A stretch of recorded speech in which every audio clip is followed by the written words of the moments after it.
Bem-vindos ao canal Espírita Bezerra de Menezes. Hoje mergulhamos em um tema fascinante e repleto de esperança: as colônias espirituais. A doutrina espírita nos revela que a vida não se limita à existência terrena, mas se estende além da morte física. E é nesse contexto que as colônias espirituais ganham destaque. São verdadeiras comunidades espirituais que acolhem, orientam e auxiliam os espíritos em sua trajetória evolutiva. Nas obras psicografadas por médiuns, como Chico Xavier e pelo espírito do André Luiz, encontramos relatos detalhados sobre as colônias espirituais. Esses relatos nos conduzem a uma expansão do nosso mundo material, revelados por esses locais de amor, trabalho e aprendizado.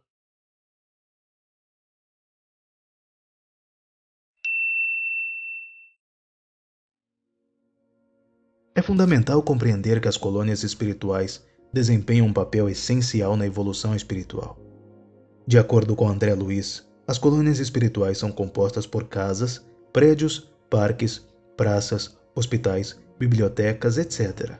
Mas também há alguns elementos desconhecidos. É o caso do aerobus, um meio de transporte descrito no livro Nosso Lar, que se assemelha a um micro-ônibus, mas que viaja levitando, ou um bosque de águas revigorantes e pássaros que se alimentam de formas e pensamentos negativos. Além dos ambientes, cabe acrescentar que os habitantes das colônias espirituais vibram em sintonia. Isso significa que as colônias espirituais são regidas pela lei da afinidade. Outro aspecto importante a ser destacado é que, por serem lugares que estimulam o progresso espiritual, os espíritos que ali habitam desenvolvem atividades de trabalho.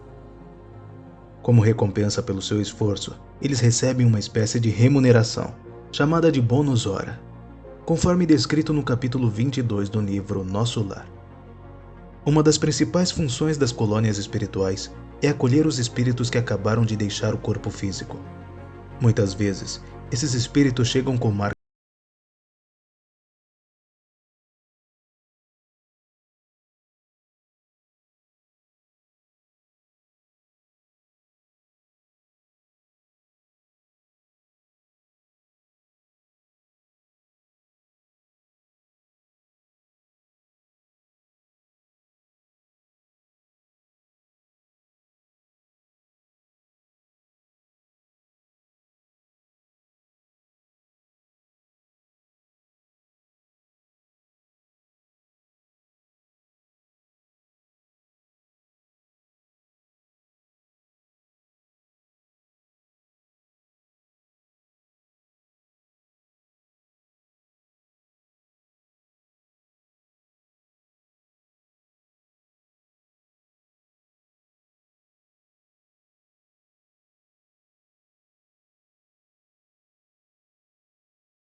Além disso, o mundo espiritual é dividido em 7 esferas, segundo Mário Frigeri, nos livros As 7 Esferas da Terra. Essas esferas ou dimensões, como também são chamadas, se localizam abaixo e acima da Terra. Cada uma delas tem características distintas, de acordo com as faixas que vibram. Veja só. Abismo é o lugar menos elevado, cuja morada é dos espíritos que sofrem ao extremo. Trevas abriga os espíritos que sofrem, mas não tanto quanto os moradores do abismo. Umbral é onde habitam os espíritos que carregam fardos. Nas regiões umbralinas também ficam as colônias espirituais, mas em um ambiente separado. Crosta terrestre é o planeta em que nós vivemos, ou seja, onde estão os encarnados. Arte, cultura e ciência, onde moram espíritos superiores, em processo de finalização depurativa. Amor fraterno universal é o destino dos espíritos com alto grau de evolução, que não possuem mais ligação com a Terra. Diretrizes do planeta. É a região onde ficam entidades espirituais divinizadas como Jesus Cristo. Muitas vezes, os espíritos que habitam as colônias atuam como guias, mentores e inspiradores para aqueles que estão encarnados. Eles enviam vibrações positivas, intuições e inspirações, buscando auxiliar em nosso desenvolvimento espiritual e moral. Também participam de trabalhos de assistência, consolação e orientação para aqueles que estão enfrentando desafios e dificuldades em suas vidas. Além disso, as colônias espirituais também contribuem para o avanço da humanidade por meio da influência positiva em atividades terrenas. Espíritos comprometidos com o bem podem atuar como agentes transformadores em diferentes áreas, como ciência, arte, filosofia e política, inspirando ideias e promovendo o progresso moral e intelectual da humanidade.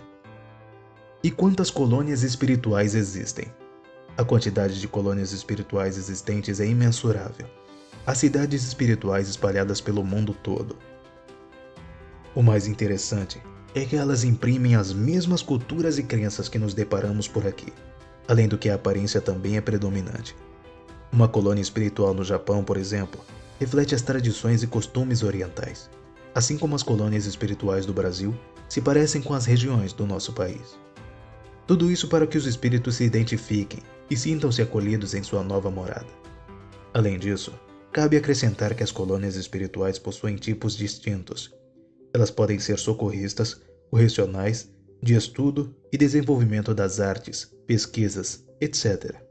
Vinculados a elas estão os postos de auxílio, que ficam em regiões inferiores. Esses lugares, espíritos esclarecidos e devotados, realizam trabalhos de auxílio ao espírito.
O destino do nosso espírito após o desencarne depende da sintonia em que ele se encontra. Gostou desse conteúdo sobre a colônia espiritual?